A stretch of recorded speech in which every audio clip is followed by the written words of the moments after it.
രാമകഥാരസവാഹിനി അധ്യായം 72.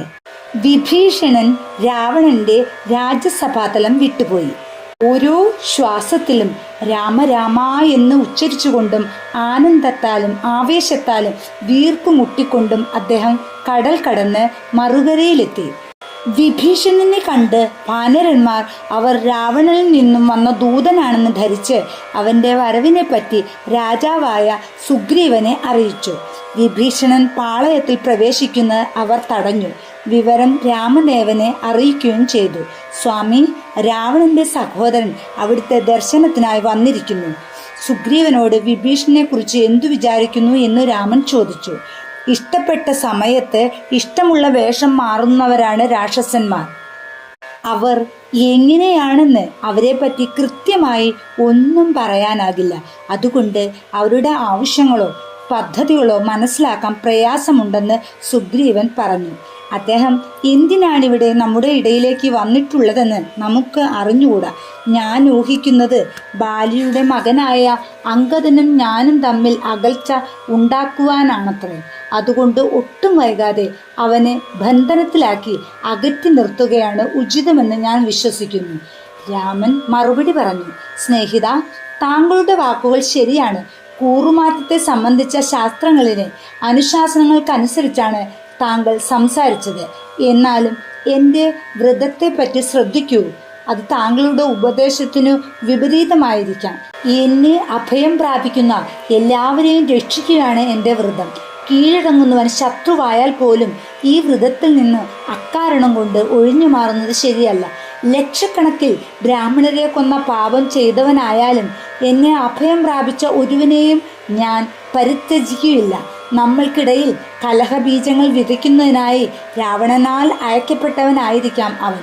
അത് സത്യമാണെങ്കിൽ തന്നെ നാം എന്തിന് അവനെ ഭയപ്പെടണം?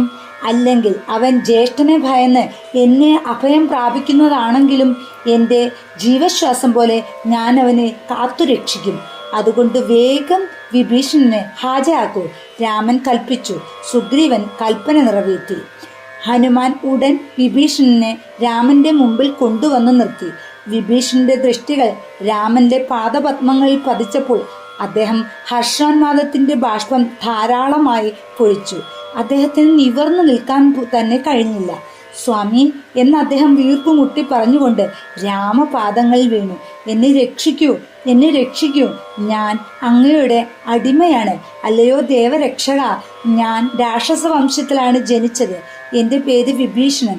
രാക്ഷസരാജൻ രാവണന്റെ അനുജനാണ് ഞാൻ. കഴിഞ്ഞ ജന്മങ്ങൾ ചെയ്ത പാപങ്ങളുടെ ഫലമായിട്ടാണ് ഞാൻ രാക്ഷസനായി ജനിച്ചത്. മാന്ദ്യവും അജ്ഞതയും എന്നെ അധീനപ്പെടുത്തിയിരിക്കുന്നു. കൂമൻ രാവിനു വേണ്ടി അപേക്ഷിക്കുന്ന പോലെ ഞാൻ അന്ധകാരത്തെ മാത്രം ആസ്വദിച്ചു. അങ്ങയുടെ സ്നേഹവും കാരുണ്യവും കൊതിച്ചുകൊണ്ട് അങ്ങയെ അഭയം പ്രാപിക്കുന്നവരെ എല്ലാം അങ്ങ് പാലിക്കുന്നു. എൻ്റെ രക്ഷയ്ക്ക് മറ്റൊരാളുമില്ല. തന്നെ സ്വീകരിക്കാനും രക്ഷിക്കാനും വിഭീഷണൻ ആത്മാർത്ഥമായി അഭ്യർത്ഥിച്ചു. രാമൻ സന്തുഷ്ടനായി. അവിടുന്ന് വിഭീഷണനെ അടുത്തു പിടിച്ചു നിർത്തി. അഗാധമായ സ്നേഹത്തോടു കൂടി പുറത്തു തട്ടി ഓമനിച്ചു. അദ്ദേഹത്തോട് മധുരമായി സംസാരിച്ചു. പ്രിയപ്പെട്ട വിഭീഷണ, അസ്വസ്ഥപ്പെടേണ്ട. നിനക്ക് ലഭിച്ച എൻ്റെ ദർശനം തന്നെ നിന്നിലുള്ള രാക്ഷസ പ്രകൃതിയെ നശിപ്പിച്ചിരിക്കുന്നു. ലക്ഷ്മണനെയും സുഗ്രീവനെയും പോലെ നീയും എനിക്ക് ഏറ്റവും അടുത്തവനാണ്. ഈ വാക്കുകൾ അദ്ദേഹത്തിൻ്റെ ഹൃദയത്തിലുണ്ടായിരുന്ന എല്ലാ ഭയങ്ങളെയും തുടച്ചു മാറ്റി. രാമൻ പറഞ്ഞു. അല്ലയോ രാജാവേ, താങ്കളുടെ അനുയായികളും സഖാക്കളും ആരോഗ്യത്തോടും സുഖത്തോടും കൂടി ഇരിക്കുന്നുണ്ടോ? ലക്ഷക്കണക്കിൽ രാക്ഷസരുടെ ഇടയിൽ താങ്കൾ എങ്ങനെയാണ് ശരിയായ ജീവിതം നയിച്ചുകൊണ്ടിരുന്നത്? ആ ചുറ്റുപാടിൽ നിങ്ങൾ എങ്ങനെ നിങ്ങളുടെ ഭക്തിയും അർപ്പണ സ്വഭാവം നിലനിർത്തി പോന്നു? വിഭീഷണന്റെ പ്രവർത്തനങ്ങളുടെ വിവിധ വസ്തുതകളെ സംബന്ധിച്ചും അദ്ദേഹം അന്വേഷണം നടത്തുകയുണ്ടായി. ഒടുവിൽ വിഭീഷണൻ പറഞ്ഞു. അല്ലയോ രഘുവംശ നായക, കാമം ക്രോധം തുടങ്ങിയ ഷഡ്ഡൈരികൾ അങ്ങ് ചാപബാണപാണിയായി ഹൃദയത്തിൽ പ്രവേശിച്ചാൽ ആ നിമിഷം ഹൃദയത്തിൽ നിന്ന് പലായനം ചെയ്യും. ജ്ഞാനത്തിൻ്റെ പ്രകാശം അറിയാത്ത അന്ധകാരപൂർണമായ ഹൃദയത്തെ ബന്ധങ്ങളും വിദ്വേഷങ്ങളും ബാധിക്കുന്നു. പ്രഭു, എനിക്ക് അവിടുത്തെ പാദപത്മങ്ങൾ കണ്ടപ്പോൾ, സ്പർശിച്ചപ്പോൾ എൻ്റെ ഏറ്റവും പ്രിയപ്പെട്ട സ്വപ്നം സാധ്യമായി. എൻ്റെ ഭയവും വ്യസനവും നശിപ്പിക്കപ്പെട്ടു. ഞാനൊരു നല്ല പ്രവൃത്തിയും ചെയ്തിട്ടില്ല, എന്നിട്ടും അവിടുന്ന് എന്നെ ആശ്ലേഷിച്ചു. ഓ, എത്ര വമ്പിച്ചതാണ് എൻ്റെ ഭാഗ്യം! വിഭീഷണന്റെ കണ്ണുകളിൽ നിന്നും ബാഷ്പം പ്രവഹിച്ചു. അത് ആനന്ദത്തിൻ്റെയും കൃതജ്ഞതയുടെയും കണ്ണുനീരായിരുന്നു. അദ്ദേഹത്തിൻ്റെ വാക്കുകൾ തടഞ്ഞുകൊണ്ട് രാമൻ പറഞ്ഞു, വിഭീഷണ, താങ്കൾ എല്ലാ വൈശിഷ്ട്യങ്ങളും ഉള്ളവനാണ്. അങ്ങനെ ആയിരുന്നില്ലെങ്കിൽ ഈ ദർശനത്തിനും ഞാനുമായി ബന്ധപ്പെടാനും എന്നെ സ്പർശിക്കാനും സംഭാഷണം ചെയ്യാനും നിങ്ങൾക്ക് കഴിയുമായിരുന്നില്ല. ഇത് കേട്ടപ്പോൾ വിഭീഷണൻ അതിരറ്റ ആനന്ദത്താൽ രോമാഞ്ചം കൊണ്ടു. അദ്ദേഹം വീണ്ടും വീണ്ടും രാമപാദങ്ങളിൽ നമസ്കരിച്ചു.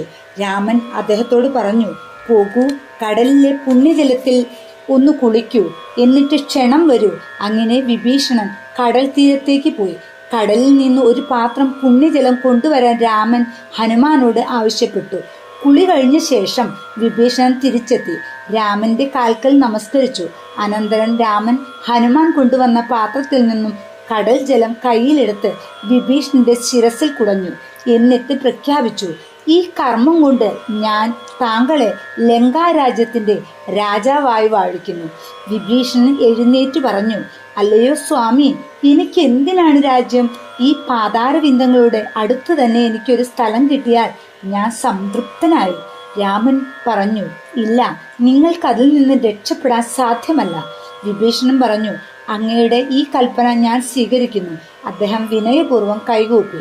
തൻ്റെ പാദപത്മങ്ങളിൽ സർവസ്വം സമർപ്പിച്ചവരിൽ ശ്രീരാമചന്ദ്രൻ ചൊരിയുന്ന കരുണയും ആർദ്രതയും കണ്ട് സ്തബ്ധരായി വാനരന്മാർ ചുറ്റും നിന്നു. അവരുടെ ഹൃദയങ്ങൾ ആനന്ദം കൊണ്ട് നിറഞ്ഞു.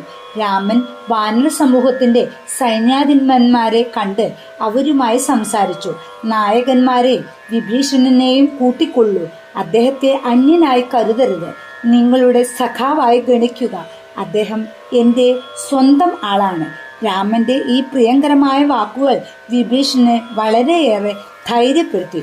വേഗം അവർ കടൽ തീരത്തേക്ക് നീങ്ങി. ഇപ്പോൾ നമുക്ക് മനസ്സിലാക്കാം ഇല്ലേ, തീർത്ഥാടനത്തിന് രാമേശ്വരത്ത് പോകുമ്പോൾ കടലിൽ മുങ്ങുന്നത് എന്തിനാണെന്ന്. നമ്മളുടെ ഉള്ളിലുള്ള രാക്ഷസീയ സ്വഭാവം മാറാൻ തന്നെയാണ് ശ്രീരാമചന്ദ്രൻ ഭക്തന്മാരോട് ഇങ്ങനെ ചെയ്യാൻ പറഞ്ഞിട്ടുള്ളത്, അല്ലേ? ഇതിൻ്റെ തുടർച്ച 73-ാം അധ്യായത്തിൽ. ജയ് ശ്രീറാം.